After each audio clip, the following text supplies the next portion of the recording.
line. You don't have to say it from Monty Python if you don't want to, but I would love an accent if that's possible. You want a French accent?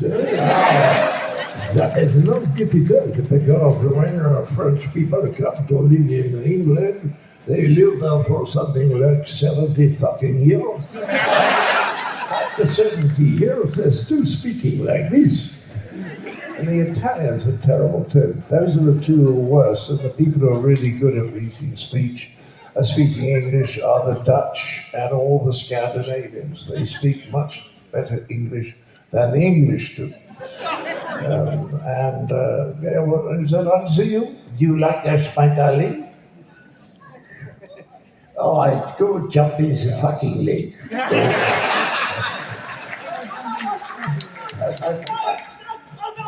Not elderberries, these smells of kumquats.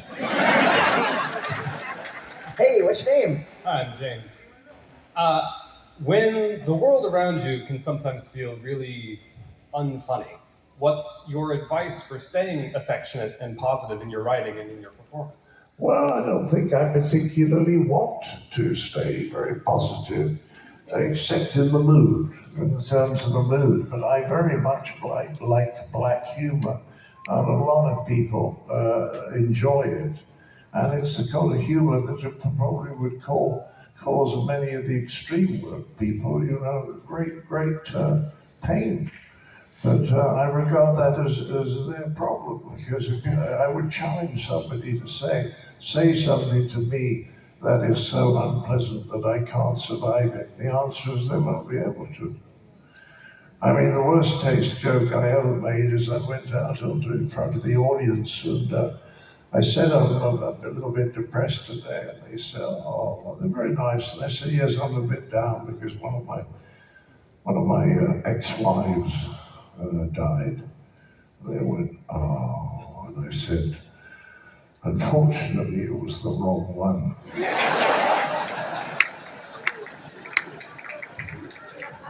Now, I think that's very funny because I don't take it seriously. But if you're literal-minded, then that is a terrible joke to make. Some of you enjoyed it, and that's because you're very bad people. So, Mademoiselle, what's your name? Hi, I'm Rivka, and my friends and I were whispering to each other when you said, Darling, a little slower, are they old? Speak a little slower. Hi, I'm Rivka from Washington, D.C., and when you mentioned that you don't like rock and roll, my friend Blair and I were whispering to each other, wondering what music does move you. I like tuneful classics. I like Tchaikovsky and Beethoven and stuff like that. And I love all those songs from the 20s and 30s, those slightly wistful, Noel Coward calls them cheap music songs. I find those lovely because in the 20s and 30s there was a lot of wistful, romantic wistful. You don't see romantic wistful anymore, or very seldom. So I love that kind of music. I love people who sit at the piano and sing songs like Randy Newman. I think he's wonderful. So there's a lot that I do like, but I don't like something with an insistent beat. Because when it has an insistent beat, I don't think there's any chance that I'm going to experience a more subtle emotion. Thank you. Yes, sir. Hey, what's your name? I'm Ray, and you already answered part of the question. You already answered part of my question.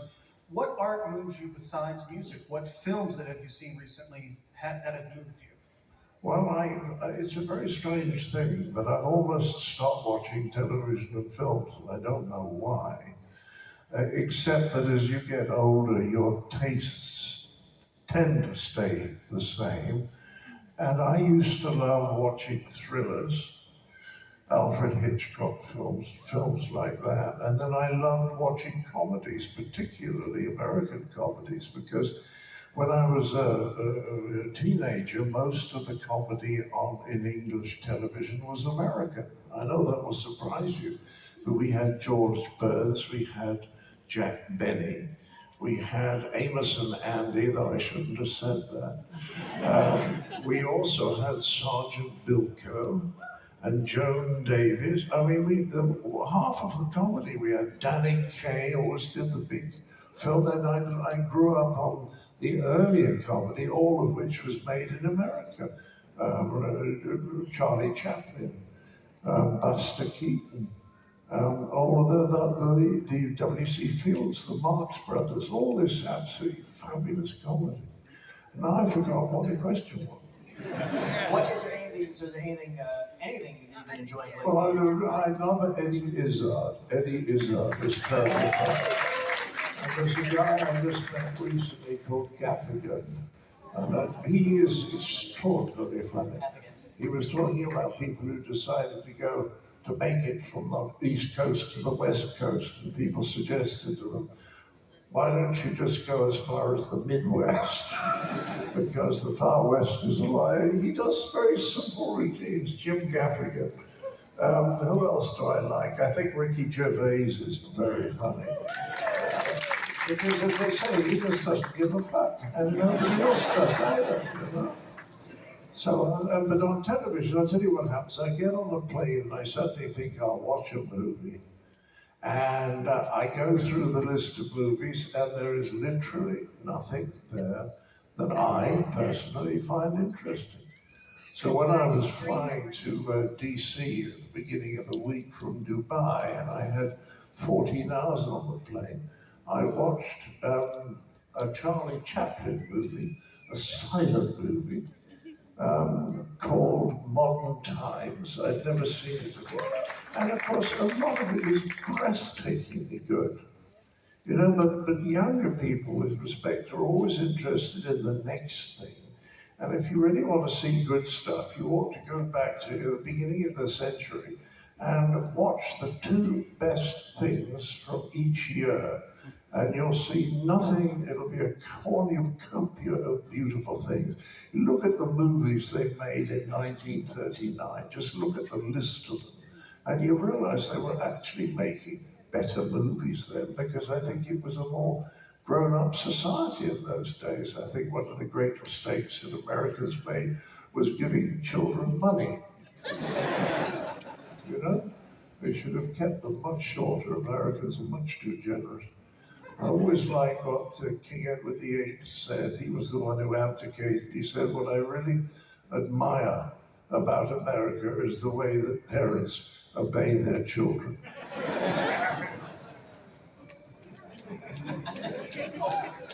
Finished. Next one, sir. Hey, what's your name? I'm Victor.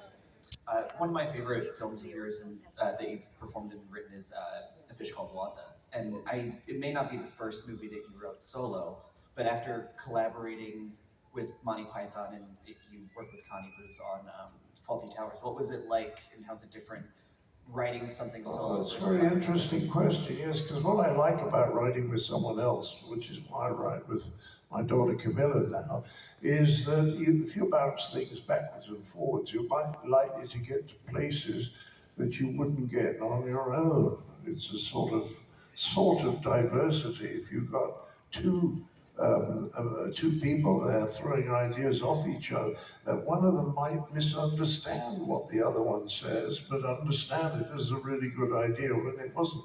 Do you see what I mean? So I think when you go backwards and forwards, but I think sometimes when you write stuff that's a bit more personal, then I think there's a reason. And when I was writing that, I was really writing about English behavior and contrasting it with American behavior in what I hope was a humorous way. But I mean, when Archie tries to explain to Wanda, to Jamie Lee Curtis, about England, and I was putting in his mouth exactly what I think, which is the whole purpose of an Englishman's life is to get safely into their grave without ever having been severely embarrassed. You see what I mean? So they live all their lives in fear of being embarrassed, which is why they tend to be a little bit repressed, you know. There you go. Thank you. Great question. Hey, what's your name? I'm Bobby. It's nice to meet you. I watched your, I think you were hired for a video of conferencemen, and you were there to entertain them and teach them how to engage their mind into play.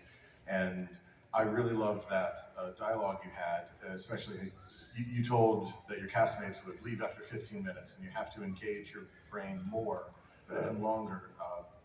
Could you tell us all how to Well, tap into when that? I got into Cambridge, I was very much left brain. I could do logical things, and then I went to Cambridge and did law, which is not something you do if you want to be creative.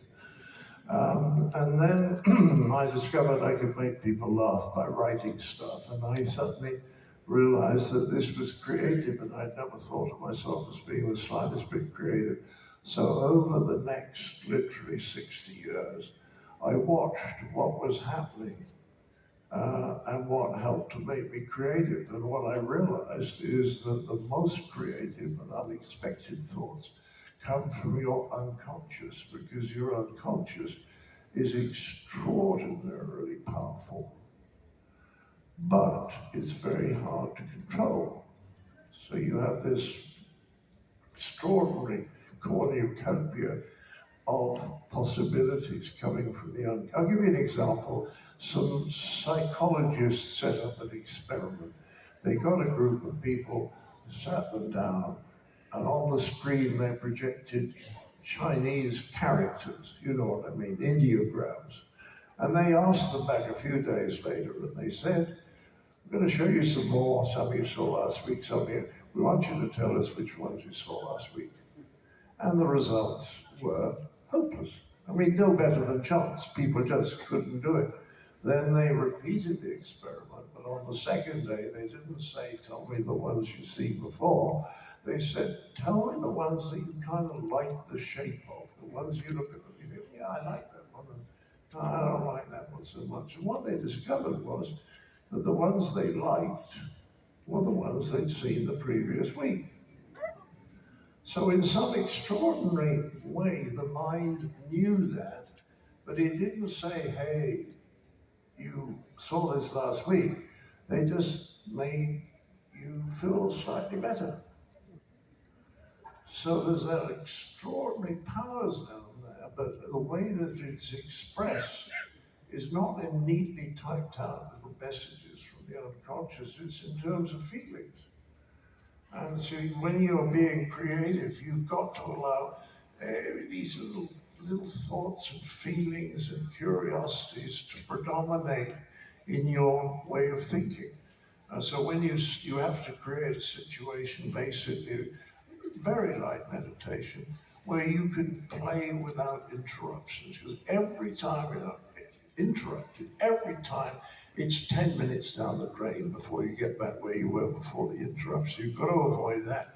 But the key to playing is you can't play if you've got lots of responsibilities. The reason that children can play is that their parents are minding the store. See what I mean? Kids can go out and play because there's no responsibilities. That's what you have to create if you want to have a creative spell. You have to get on your own, close the door, or sit in the park where no one's going to interrupt you. And then you just start letting your mind play, because you've shut yourself off from the world, and you, for a short period, maybe 90 minutes, you don't have responsibilities. And now, the guy in charge is so bored he's left.